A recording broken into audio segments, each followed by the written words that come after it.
അനധികൃത സ്വത്ത് സമ്പാദന കേസിൽ എഡിജിപി എം.ആർ. അജിത് കുമാറിന് സർക്കാരിന്റെയും ക്ലീൻ ചിറ്റ്.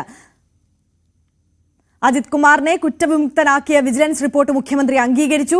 പി വിജയനെതിരെ വ്യാജമൊഴി നൽകിയെന്ന പരാതിയിൽ എം.ആർ. അജിത് കുമാറിനെതിരെ നടപടി വൈകുന്നതിനിടെയാണ് അനധികൃത സ്വത്ത് സമ്പാദന കേസിൽ സർക്കാരിന്റെ അനുകൂല നിലപാടുകൂടി വന്നിരിക്കുന്നത്. ഡാൻ കുര്യൻ തിരുവനന്തപുരത്ത് നിന്ന് കൂടുതൽ വിശദാംശങ്ങളുമായി നമുക്കൊപ്പം ചേരുകയാണ്. ഡാന്, ഒരു മാസം മുമ്പ് നൽകിയതാണ് വിജിലൻസ് ഈ ക്ലീൻ ചിറ്റ്. അത് മുഖ്യമന്ത്രി ഒപ്പുവെച്ചതോടുകൂടി അതിനൊരു ആധികാരികത കൂടി വന്നു എന്നത് മാത്രമാണുള്ളത്. ഒരു കാരണവശാലും ഏതൊരു ഘട്ടത്തിലും എഡിജിപി എം.ആർ. അജിത് കുമാറിനെ സർക്കാർ കൈവിടില്ല എന്നതുകൂടിയാണോ ഇതിൽ നിന്ന് മനസ്സിലാക്കേണ്ടത്?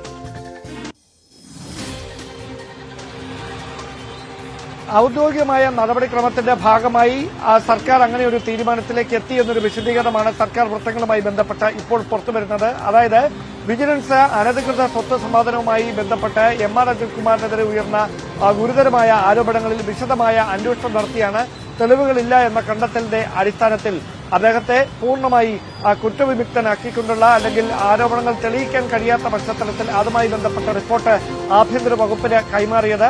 ആ റിപ്പോർട്ട് ശരിവെച്ചുകൊണ്ടാണ് മുഖ്യമന്ത്രി ആ ഫയലിൽ ഒപ്പുവെച്ചിരിക്കുന്നത് എന്നതാണ് എടുത്തു പറയേണ്ട കാര്യം.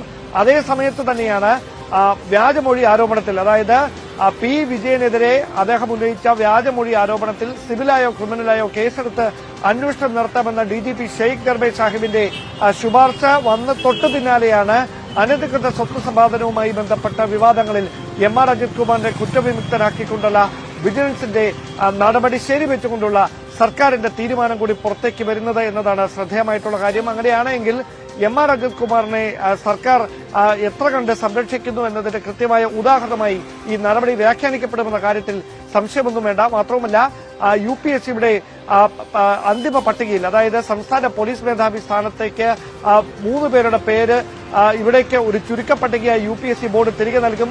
ആ പട്ടികയിൽ എം.ആർ. അജിത് കുമാർ ഉൾപ്പെടുന്ന ഒരു പശ്ചാത്തലമുണ്ടായാൽ ഒരുപക്ഷെ അദ്ദേഹം സംസ്ഥാന പോലീസ് മേധാവി സ്ഥാനത്തേക്ക് പരിഗണിക്കപ്പെടാനുള്ള സാധ്യത വരെ ഈ ഒരു പശ്ചാത്തലത്തിൽ തള്ളിക്കളയാനാവില്ല എന്നാണ് പുറത്തുവരുന്ന വിവരങ്ങൾ.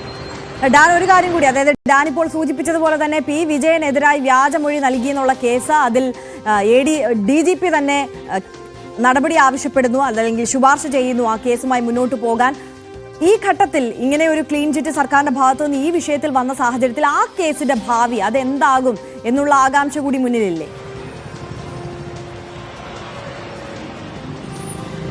അത് കേസെടുത്ത് അന്വേഷണം നടത്താമെന്ന തുടർ നീക്കങ്ങളിലേക്ക് തന്നെ കടക്കാനാണ്, സ്വാഭാവികമായി അങ്ങനെ ഒരു നടപടിയിലേക്ക് കടക്കാനാണ് സാധ്യത. പക്ഷേ അതിന് കാലതാമസം ഉണ്ടാകാനുള്ള ഒരു സാധ്യതയും നമുക്ക് തള്ളിക്കളയാനാവില്ല. കാരണം DGPയുടെ ഭാഗത്ത് നിന്ന് അങ്ങനെ ഒരു ശുപാർശ വരുന്നു. ഇനി ആഭ്യന്തര വകുപ്പാണ് അതുമായി ബന്ധപ്പെട്ട തുടർ നടപടികളൊക്കെ സ്വീകരിക്കേണ്ടത്. മാത്രമല്ല, ഇന്റലിജൻസ് തലപ്പത്ത് പി വിജയനുണ്ട്. അങ്ങനെ നടപടി വൈകുന്ന സാഹചര്യമുണ്ടായാൽ പി വിജയൻ തന്നെ വീണ്ടും സർക്കാരിനെ സമീപിക്കും ഈ കാര്യം ഉന്നയിച്ചുകൊണ്ട്. അതായത് തന്നെ ബോധപൂർവം അപകീർത്തിപ്പെടുത്താനുള്ള നീക്കം എം.ആർ. അജിത് കുമാർ ക്രമസമാധാന ചുമതലയിലുണ്ടായിരുന്ന സമയം മുതൽ തുടങ്ങിയതാണ് എന്ന ആരോപണം വീണ്ടും ശക്തിപ്പെടുത്തും. അങ്ങനെ പി വിജയൻ വീണ്ടും ആഭ്യന്തര വകുപ്പിന് പരാതി നൽകുന്ന ഒരു സാഹചര്യം ഉണ്ടാകാൻ, അത്തരമൊരു സാഹചര്യത്തിലേക്ക് ഇവരെ കാര്യങ്ങൾ നീളാനാണ് സാധ്യത. അതുകൊണ്ട് അടിയന്തരമായ ഒരു നടപടി ആഭ്യന്തര വകുപ്പിന്റെ ഭാഗത്തുനിന്ന് ഈ വിഷയവുമായി ബന്ധപ്പെട്ട് സംസ്ഥാന പോലീസ് മേധാവിയുടെ ശുപാർശയുടെ അടിസ്ഥാനത്തിൽ ഉണ്ടാകാനുള്ള സാധ്യതയാണ് ഉരുത്തിരിയേണ്ടത്. പക്ഷേ അത് എത്ര കണ്ട് അതിന് ആഭ്യന്തര വകുപ്പ് തയ്യാറാകുമെന്നതാണ് ഇനി കാത്തിരുന്ന് കാണാനുള്ളത്. അതല്ല, അതിൽ കാലതാമസം നേരിടുന്ന പശ്ചാത്തലമുണ്ടായാൽ പി വിജയൻ വീണ്ടും ഇതേ വിഷയം ഉന്നയിച്ചുകൊണ്ട് ആഭ്യന്തര വകുപ്പിനെ സമീപിക്കാനാണ് സാധ്യത. തീർച്ചയായും ഡാൻ കുര്യനാണ് വിശദാംശങ്ങൾ നൽകിയത്. അനധികൃത സ്വത്ത് സമ്പാദന കേസിൽ വിജിലൻസ് നൽകിയ ക്ലീൻ ചിറ്റ് സർക്കാർ ശരിവെച്ചിരിക്കുന്നു എന്നുള്ളതാണ് ഈ മണിക്കൂറിലെ ഏറ്റവും പ്രധാനപ്പെട്ട വാർത്ത. ഡാൻ